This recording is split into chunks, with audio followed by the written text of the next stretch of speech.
if the banks have the control of where you're storing your money and they have control over the lending products that they have and you're subject to that, then you are a slave to them. Welcome to the WinEH podcast. This show is focused on empowering ranchers. Whether you're a seasoned rancher or just getting started, we'll guide you on how to use the infinite banking concept as an alternative way to finance your operations. It's a better way to think about money.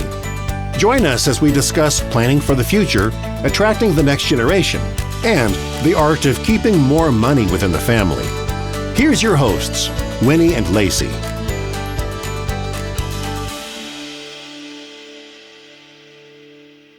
Hey, welcome in. We are back for another Becoming Your Own Banker book study session, all about the golden rule, which is another human condition that we must overcome in order to be more prosperous and more successful infinite banking practitioner in our own lives. Yeah, this has been so fun diving into Nelson's book again and breaking it down section by section. Today, we're going to talk about the golden rule. So if you've read his book, you probably remember this section. The golden rule, those who have the gold make the rules. So do you have the gold? That's the burning question. Mm-hmm. Right. So hopefully the objective of this particular session today is to really advocate for you guys to put yourselves in the position to create the gold in your life, so to speak, right? Like, I'm not talking go out and panhandle or do any of that. And again, it comes right back down to gaining more financial control as an experience in our lives. So there is also, let me just double check here. I think too, while you're looking for that, it can come down to financial literacy.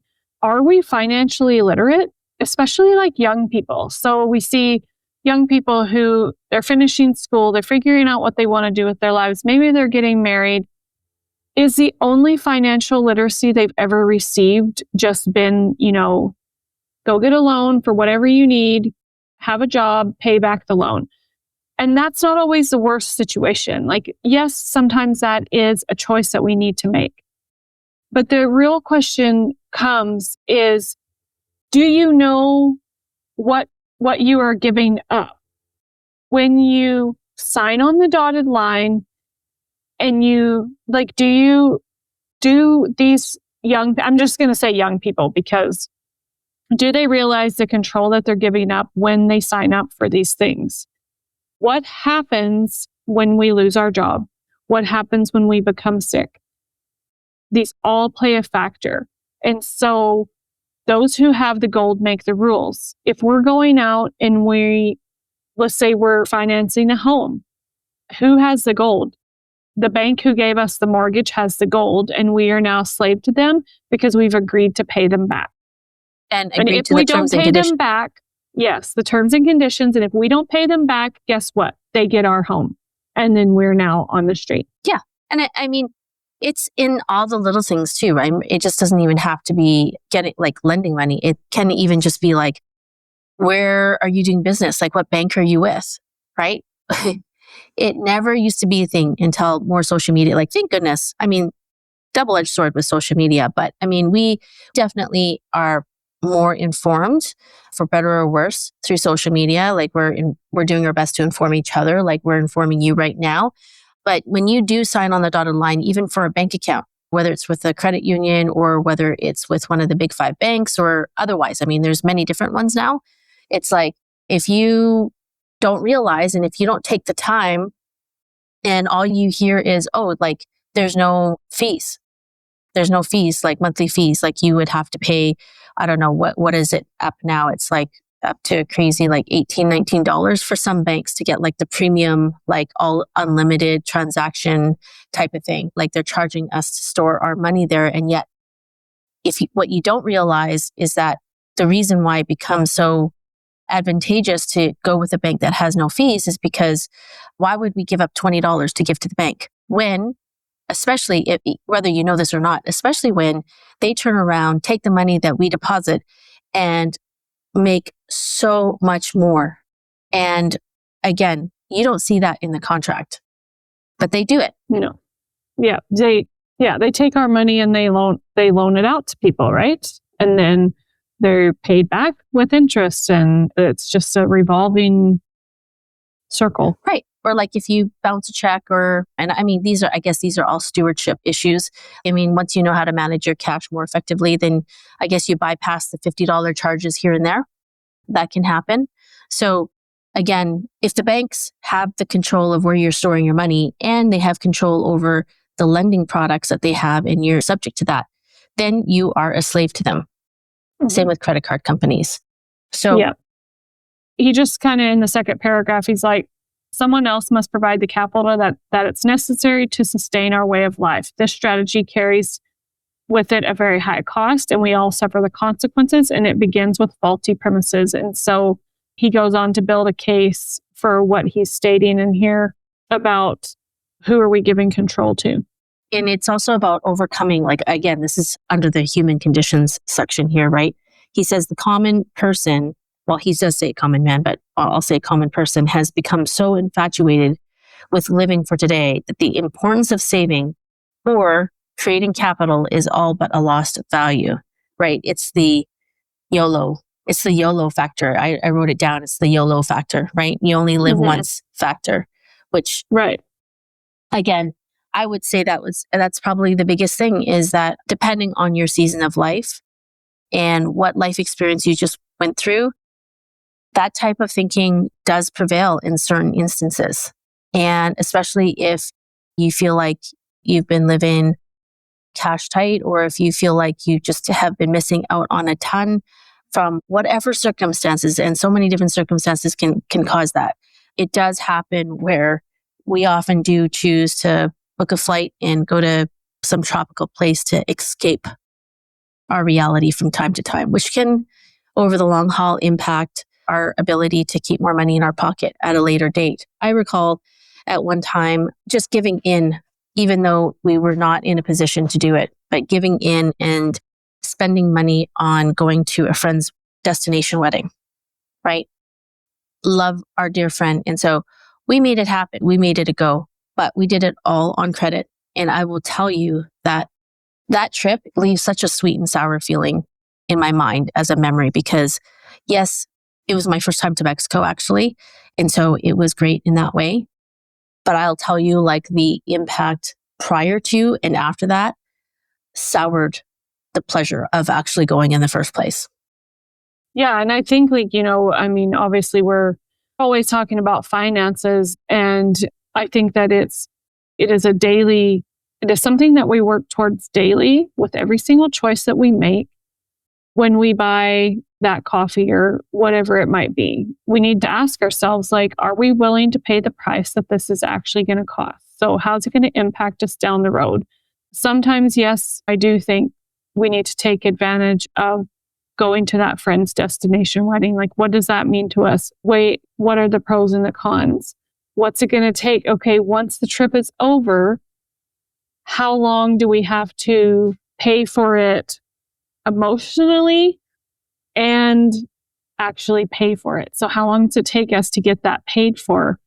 So this is interesting because it's not really discussed in the golden rule, but really when I'm reading in between the lines and I'm interpreting some of this, it just based on my own life experience, it is about overcoming our desire to please. Sometimes it's like please, pleasure, right? Like we want to experience that pleasure in our life, but it's also like overcoming the need to please somebody.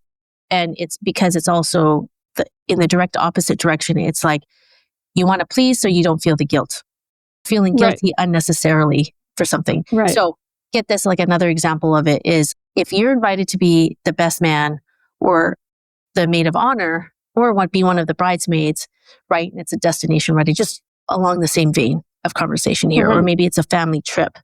It's like overcoming your whatever feelings you have, like what they are. And we all have them. And it's like sometimes it's like deep down if you're in a position to go or not, if you're able to afford going on that trip without any like second thought.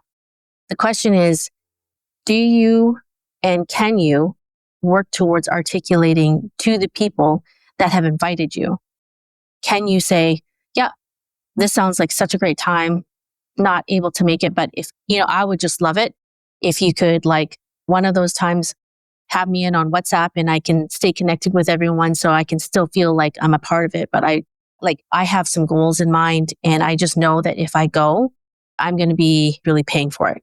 To be just like that honest to say to somebody.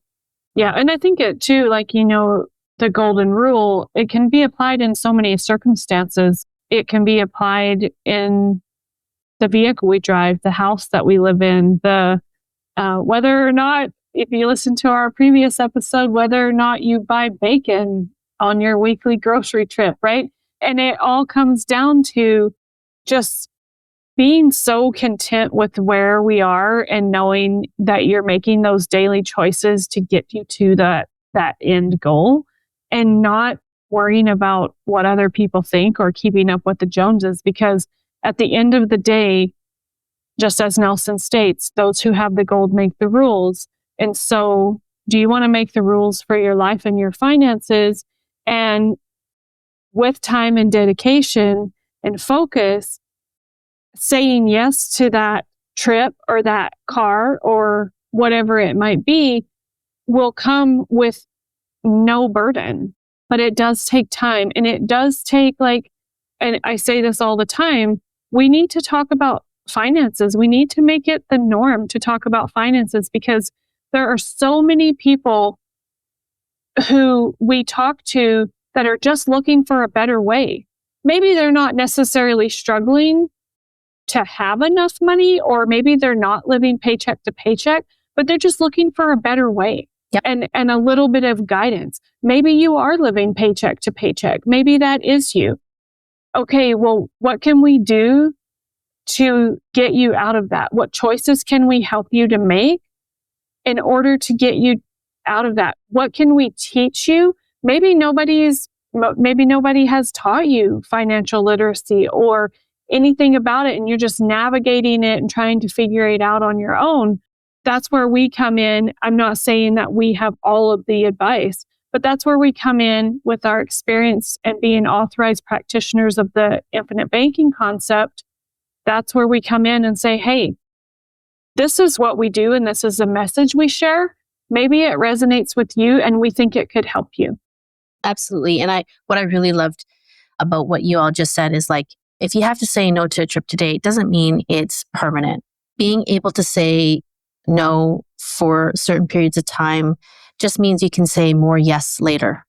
And it's really having that perspective of when to say yes and when to say no. And honestly, just making a commitment to yourself that you're absolutely worth that. Like, your own life experience, the quality of your own life is going to go up dramatically when you do. And when you stop thinking about how maybe people will judge you, maybe family will judge you, but you know what? You have to live with yourself, and living with yourself is more of a big deal than what other people think. So, yeah, that's really good for sure. I like what Nelson says here. To further compound the problem, there's a prevailing tendency in the current, and he's talking about Americans because Nelson's American, to look to government solutions to what they think is a problem that is outside of themselves. And so, he's talking, I don't have any money to buy a home or go to college or buy food. So there should be some sort of government program to provide these things for me. I have a right to them. Yes, we do. We do have a right to them. But what can we do for ourselves? Because, that silent partner that we talk about, the CRA, if we're wanting more government programs created and to be more reliant on them, guess what? Comes at a price. It comes at a price. We're going to be paying more taxes. Yeah. And then again, it's giving them the gold, right? It gives the government the gold to rule our lives. And so there's a fine line between, like, social programs and what we feel we're entitled to. And then there's also a fine line of at what point do we empower ourselves, take care of ourselves. Yeah. And I'm not anti-government. I mean, and I know that you know that. I'm not anti-government, and I'm not a believer in everything that they do.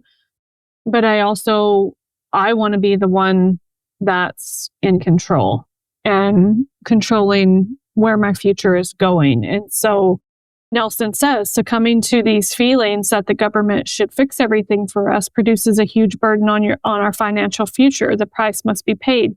You will always be at the mercy of the ones who have the gold. So if we have a mortgage, we're at the mercy of whoever gave us that mortgage. So then he talks about this further in a future chapter. But I just think that, to our listeners, let's get you thinking about in your own life, in your own circumstances, who's holding the gold? Well, and do you want to work toward it being you? Right. Yeah, absolutely. I can't help but mention just another piece of what's on page 32 here of the 5th edition of Becoming Your Own Banker book. Just near the bottom of, on the left column, it says, the Constitution is your servant and the master of your government. It is not the Constitution of the U.S. It is the Constitution of the people for the U.S., right? Or inversely, same thing for Canadians, okay? So it is not only the law by which you are governed, it is the law by which you may govern your government. It is not the law by which high-handed politicians may impose their collective will upon you. It is for you to impose it upon them. It does not belong to the government. It belongs to you. It is yours. It is yours to enforce upon your government. It is yours to read to those self-wise do-gooders. And if you will hold it high in your hand, they will quail and flee before it like the cowardly knaves they are, while those who are your true friends will rejoice in your new commitment. So, these are some interesting words, right? But I think we've all forgotten that we've allowed the government to be in control because we want all these programs. We have forgotten that we are supposed to be their leader, not the other way around. We forgot. Right. And the very next paragraph, I guess it would just smuck myself on the head if I let this episode close without mentioning this part, is what I just mentioned there. It says, this explains what I mean when I say, this is Nelson's words, most people know there is a play going on in the world, but they don't understand it. Worse than that, they can't get the characters in the play straight. And he is so right about that. If we recall that Shakespeare said, all the world is a stage and the people are actors therein. So people just don't play their proper role in the scheme of things. They have abdicated their opportunity, responsibility as it pertains to the banking function in the economy. They are depending on someone else to perform that job. And that character in the play is making the most money. And rightfully so, because of the golden rule. Those that have it make the rules, and there's no other way. So make your own gold. Mm-hmm. Make your own gold. Yeah. So guys, your journey starts with the books. So head over to our website, ranchyourway.com. If you want to be the keeper of the gold and you want to make those rules, it starts with the power combo. So farming without the bank and becoming your own banker. So ranchyourway.com, that's where you can purchase. Head over to Apple or Spotify, give us a 5-star review. We would love to hear from you. We care at ranchyourway.com. You can send us questions, comments, or feedback. We can't wait to talk to you. So glad you leaned in with us on the WinEH podcast. We truly hope you're feeling more informed and empowered to take another step towards optimizing your financial life. Right now, make sure you hit subscribe so you can keep growing and learning with us. Until next time, we wish you prosperity in every area of your life.